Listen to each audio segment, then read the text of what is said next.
विद्या विकास समिति धनबाद विभाग के द्वारा रविवार को मिश्रित शिक्षा विषय पर आभासी शोध संगोष्ठी का आयोजन किया गया। कार्यक्रम के दौरान बताया गया कि मिश्रित शिक्षा एक औपचारिक शिक्षा प्रणाली है जिसमें विद्यार्थी कक्षा का एक भाग कक्षा में पूरा करते हैं और दूसरा भाग ऑनलाइन और डिजिटल संसाधनों का प्रयोग करके। साथ ही संगोष्ठी में इस विषय के और भी विभिन्न बिंदुओं पर चर्चा की गई। ब्लेंडेड एजुकेशन या मिश्रित शिक्षा का कॉन्सेप्ट बहुत पुराना नहीं है। 1960 में इसकी बात पहली बार की गई और इसके 1960 में इसकी बात करने के पीछे उद्देश्य यह था कि एक शिक्षक सीमित छात्रों को पढ़ाता है, लेकिन कंप्यूटर की मदद से वो बहुत सारे बच्चों को पढ़ा सकता है। इसके बाद 2006 में इसकी एक निश्चित परिभाषा देखने को मिली जिसे बॉक और ग्राहम ने अपनी पुस्तक में दिया था और उसमें उन्होंने ब्लेंडेड एजुकेशन को परिभाषित किया।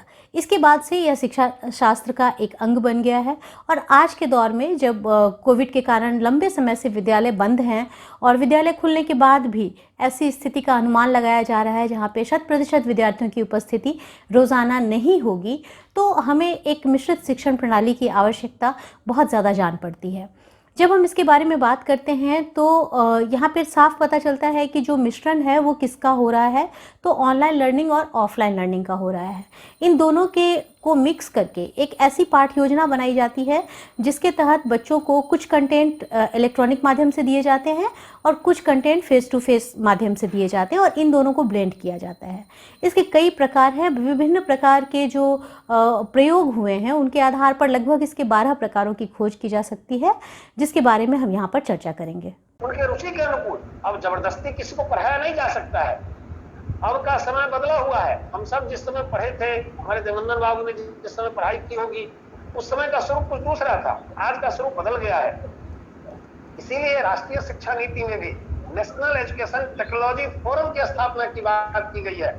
इस नेशनल एजुकेशन टेक्नोलॉजी फोरम में पर्याप्त मात्रा में डिजिटल सामग्रियां होंगी जिसमें कोई भी उसे डाउनलोड करके कोई भी उसमें से ले करके और अपने छात्रों को उद्बोधित एक डिजिटली मजबूत करने का जो माध्यम है वो हम सबको समय ने दे दिया।